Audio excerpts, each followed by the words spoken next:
Kejadian pencatutan logo NU oleh caleg PKS di Jember harus jadi pembelajaran.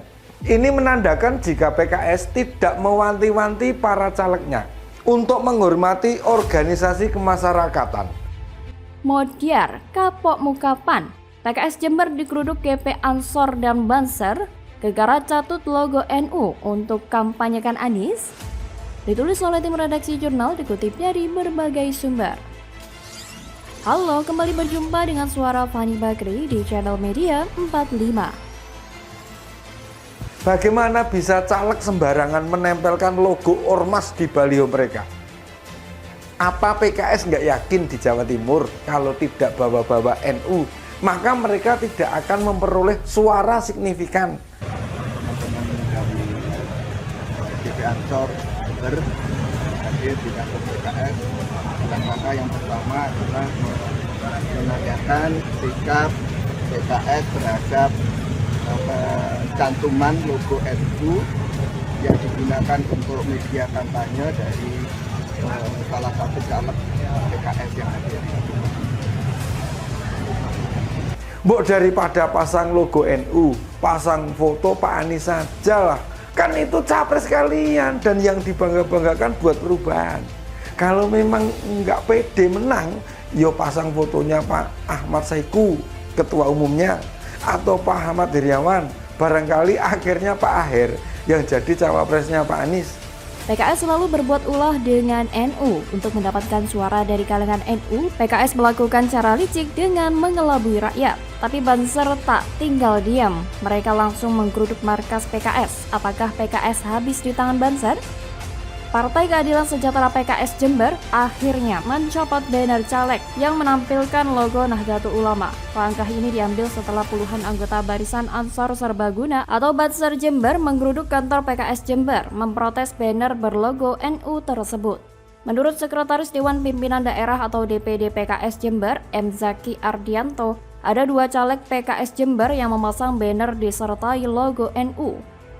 Caleg tersebut mencalonkan diri sebagai anggota DPRD Jember dari daerah pemilihan atau Dapil 2 dan 3. PKS Jember sambungnya juga sudah meminta klarifikasi ke kedua caleg. Mereka telah menanyakan kepada kedua caleg tersebut soal alasannya menyertakan logo NU di banner. PKS menyimpulkan bahwa pemasangan logo NU di banner tersebut semata karena ketidakpahaman saja. Diberitahukan sebelumnya, Banser memprotes PKS karena banner salah satu calegnya memasang logo NU. Menurut Banser, banyak ulama dan PCNU yang resah atas logo NU di banner caleg PKS tersebut. Dan akhirnya Banser menggeruduk PKS dan meminta mencopot banner caleg tersebut. Begitulah PKS minim literasi, licik, hanya karena ingin meraih suara. Mereka lalu menggunakan cara licik untuk menang. Tapi cara mereka yang kampungan akhirnya membuat GP Ansor naik pitam dan menggeruduk markas PKS. Itulah fakta kelakuan orang PKS yang dipanggil ustaz oleh kelompok mereka sendiri di PKS. PKS memang membuat onar, partai orang itu memang perlu ditenggelamkan. Kenapa PKS harus ditenggelamkan? Tentu ini bukan permintaan karena PKS telah menjadi partai yang kaya dan banyak mendapatkan kursi. Dan bukan pula karena telah banyak kadernya menduduki jabatan strategis dan juga bukan karena dendam pribadi. Tapi ini kenyataan yang terjadi. Sehingga slogan #2024 tenggelamkan PKS perlu digaungkan sesuai fakta-fakta yang terjadi di lapangan. Tapi setelah perahu PKS tenggelam, para awaknya akan mencari kapal baru atau mengemis ke kapal-kapal lain. Tapi itu persoalan nanti. PKS sekarang sibuk dengan tagarnya untuk menjegal Jokowi dan manuver licik mereka untuk mengelabui rakyat. Maka dari itu, sebaiknya kita mengajak masyarakat baik di perkotaan sampai ke penjuru pedesaan, dari gedung-gedung mewah hingga pelosok-pelosok lorong, bahwa tipu daya yang digunakan oleh PKS itu sangat berbahaya, bisa merusak bangsa dan negara.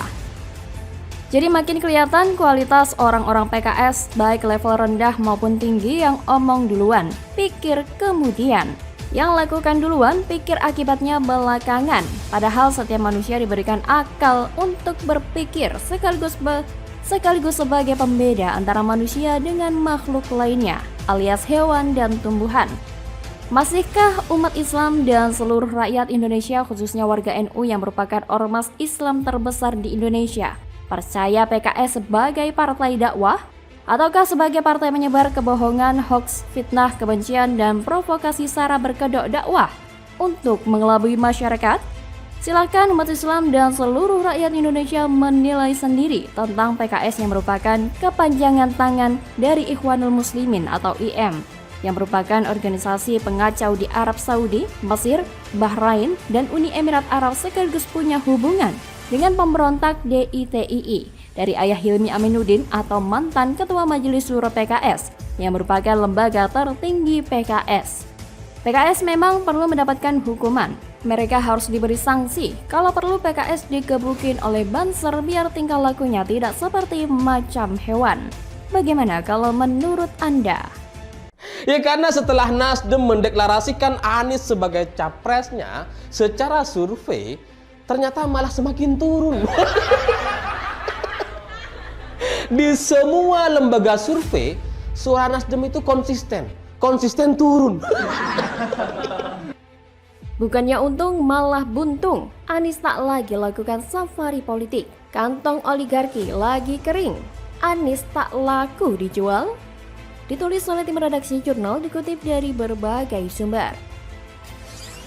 Halo, kembali berjumpa dengan suara Fani Bakri di channel Jurnal 45.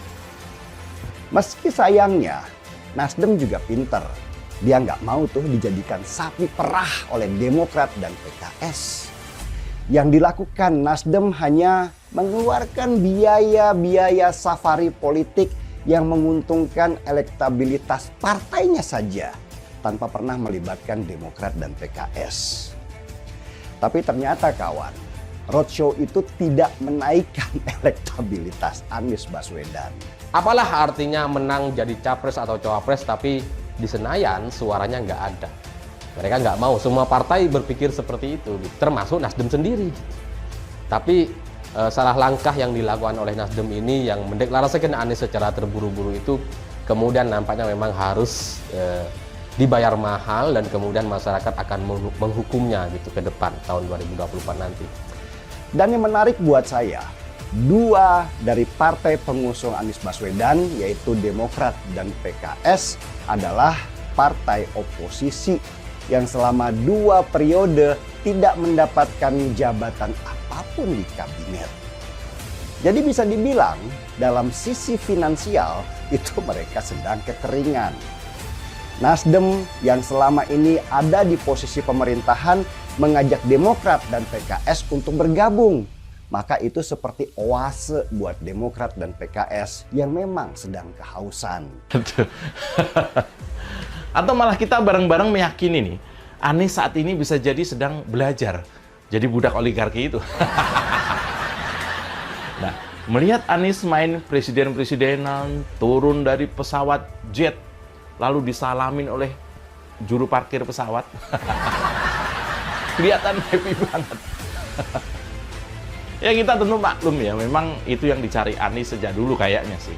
Menikmati suasana sebagai pejabat atau calon pejabat. Beda seperti kebanyakan para pelayan rakyat. Justru menikmati ketika membersamai rakyat, kerja buat rakyat, bukan buat oligarki. Apalagi dari ketiga partai pengusung Anies Baswedan itu hanya Partai Nasdem yang selama ini ikut koalisi. Sedangkan Demokrat dan PKS selama 10 tahun ini menjadi oposisi. Sehingga mereka sama sekali tidak bisa menguasai kebijakan apapun.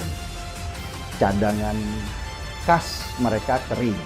Dan mereka bergantung pada para bohir. Atau seperti yang disebut Fahri Hamzah adalah para bandar.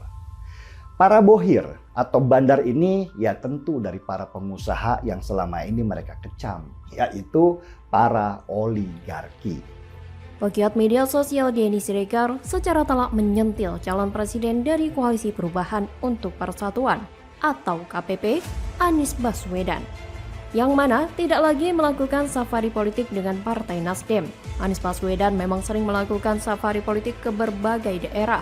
Tapi belakangan ia sudah tak terlihat kompak lagi dengan Nasdem untuk melakukan safari politik. Apakah ini ada kemungkinan oligarki sedang rugi bandar?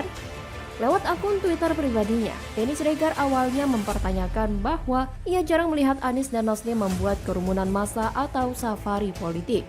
Menurutnya, hal itu karena kantong Nasdem sudah kering, atau dengan kata lain Nasdem sudah kehabisan modal untuk membuat safari politik atau menjual Anies. Seperti diketahui, setelah resmi diusung capres oleh Nasdem, Anies langsung diarak ke berbagai daerah dengan menumpang pesawat jet pribadi saat melakukan safari politik. Bahkan, harga sewa jet pribadi yang ditumpangi Anies 2 jamnya ada yang bilang 570 juta rupiah. Kalau 3 hari, berapa miliar tuh? Selain itu, Anies juga membuat kerumunan dengan iming-iming mobil, motor, kulkas, bahkan paket umroh, yang mana jika dikalkulasi juga habis ratusan juta. Maka wajar jika Anies saat ini jarang sekali terlihat melakukan safari politik dan membuat acara dengan mengumpulkan massa yang banyak. Karena ada kemungkinan para oligarki pendukung Anies sudah kering kantongnya. Mereka sudah capek mendukung Anies, bukannya untung malah buntung. Udah keluar duit banyak tapi elektabilitasnya malah anjlok parah. Bahkan tingkat kesukaan publik terhadap Anies terus anjlok sampai 68%. Turun jauh dari sebelumnya 73%. Sedangkan yang paling tinggi adalah Ganjar Pranowo dengan angka 82% dan Prabowo 80%. Apa yang Anies tanam semasa menjadi gubernur DKI akhirnya sudah masuk musim panen. Intinya publik makin tidak suka dengan Anies karena reputasinya sebagai ahli merangkai kata sudah terkenal di seluruh Indonesia. Ditambah lagi dengan cap politik identitas yang sudah melekat kuat seperti lem. Anies mau menyesal pun mungkin sudah tidak bisa lagi. Warga DKI tidak akan lupa dengan janji Anies di mana warga akan punya rumah sendiri. Tapi semua itu ternyata tipu-tipu supaya warga terpesona dengan Anies lalu memilih dia sebagai gubernur DKI. Warga DKI tidak akan pernah melupakan demo-demo munafik berkedok bela agama, tapi disusupi dengan politik identitas untuk menyerang lawan politik Anies. Anies merangkul kelompok seperti itu tanpa merasa bersalah, apalagi minta maaf. Kalau ada yang tidak suka atau bahkan banyak yang benci dengan Anies, itu memang pantas buat Anies. Pemimpin yang berani menjual janji yang tak bisa ditepati adalah pemimpin yang tak layak dipercaya. Apalagi Anies berani berutang sampai 92 miliar rupiah. Dengan resiko tak tahu bagaimana harus melunasi jika kalah. Elektabilitas merosot, tingkat kesukaan publik juga merosot. Apa mungkin ini alasan kenapa kelompok sebelah dan mungkin para oligarki gencar menyuarakan narasi Anies dijegal karena kantong mereka sudah kering? Survei memang tidak 100% tepat akurat, tapi semoga saja benar. Semoga ini adalah tanda bahwa memang Anies tidak diterima mayoritas rakyat Indonesia. Kalian bisa bayangkan sendiri betapa masifnya kelompok-kelompok di belakang Anies. Tidak ada makan siang gratis dalam politik. Camkan itu baik-baik. Negara ini sedang dalam incaran kelompok besar yang ingin menguasai. Begitu jagoan mereka menang pilpres, mereka bebas dan bisa pesta besar. Tapi mereka takut ketahuan. Mereka tidak ingin diketahui. Mereka ingin jagoannya dipersepsikan bersih dan tidak ada yang menunggangi. Begitu menang pilpres, ujung-ujungnya bakal ketahuan. Mirip dengan skenario Pilkada DKI Jakarta, seiring berjalannya waktu, satu persatu, bau busuk mulai tercium, kelebihan bayar, banyak proyek tak jelas dan boros, Formula E. Boros artinya dermawan, kelebihan bayar adalah dermawan. Dermawan ke siapa? Silakan tanya ke Anies saja. Dia bisa jawab, tapi mungkin tak akan mau jawab. Bagaimana kalau menurut Anda?